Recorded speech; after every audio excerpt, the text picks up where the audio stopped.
Si vous voulez briller, d'abord sachez qui vous êtes. Parce que pour pouvoir être flexible, il faut savoir qu'est-ce qui ne peut pas bouger. Qu'est-ce qu'on ne peut pas adapter? Tu ne dois pas adapter ta communion avec Dieu. Ce sont des choses qui ne changent pas. Qui tu es ne change jamais. Quelqu'un qui veut être influent doit avoir des principes rigides. Sa valeur, sa nature chrétienne, ça ne se vend pas. Ce n'est pas négociable. Tes heures de prière, ce n'est pas négociable. Il ne faut pas arriver dans un pays où tout le monde commet l'adultère, l'impudicité, c'est la mode. Avec toi, tu as dit non, j'aime m'adapter. Comme ils sont impudiques, tu dis ma chérie, nous nous adapterons. Non, on n'adapte pas à la sanctification. Ça, c'est ce qui fait ta nature. Quand on te regarde, on voit que tu t'es habillé comme la population, tu as fait comme, mais tu n'es pas eux. Tu es différent. Donc, la sagesse de la flexibilité, c'est savoir qui je suis en Christ. Qu'est-ce qui n'est pas négociable? Et puis maintenant, le reste, là, ça s'adapte. Par exemple, ta façon de t'habiller, pourquoi tu vas te fermer au monde parce que tu veux garder un seul style? Est-ce que la Bible envoie au ciel? Chaque fois, je dis souvent à mes pasteurs, je dis, quand vous partez prêcher, il faut le prêcher aux Occidentaux. Là. Vous n'êtes pas obligé de vous habiller en ivoirien. Il dit, mais pourquoi? Je dis, mais vous savez, nous, on n'est pas appelés, nous les pasteurs, on n'est pas appelés à faire la campagne de la culture d'un pays. Parce que Dieu est ivoirien, Dieu est béninois, Dieu est congolais, Dieu est français, Dieu est américain, Dieu est tout. Dieu n'est pas ivoirien.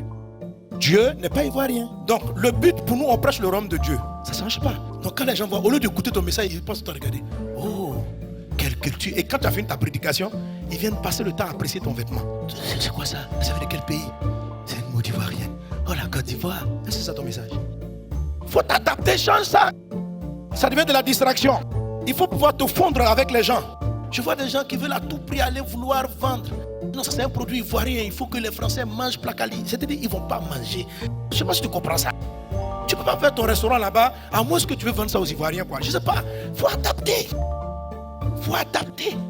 Si vous voulez garder votre culture à tout prix, vous allez voir que vous ne prêcherez l'évangile qu'à votre groupe ethnique, qu'aux gens qui connaissent votre influence. Et malheureusement, votre sphère d'influence va s'arrêter. C'est terminé. Vous n'irez pas plus loin. Si tu veux devenir influent, il faut être sage comme un serpent. Si tu es au désert, tu prends la couleur du désert. Si tu es dans l'eau, tu prends la couleur de l'eau. Bientôt, tu ne devais plus prêcher la cravate. Parce que la jeunesse est en train de partir ailleurs.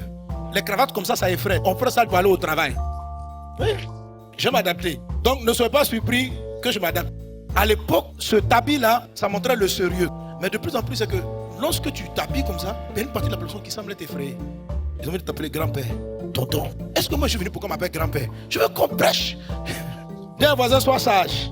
Alors quand vous voulez briller, soyez flexible. Si vous voulez gagner le monde pour Jésus, soyez flexible. Et c'est ce que l'apôtre Paul parle. Il dit avec les juifs, j'étais comme des juifs, avec les trucs, j'étais comme eux, sans perdre mes valeurs du royaume. Parce que je veux gagner la plupart des gens à Jésus. Faites-le pour vos affaires. Si vous voulez vendre dans un pays, adapté. Si vous voulez vendre dans un endroit, adapté. Vous avez une église, adaptée. Adaptée. Dis à ton voisin, adapte.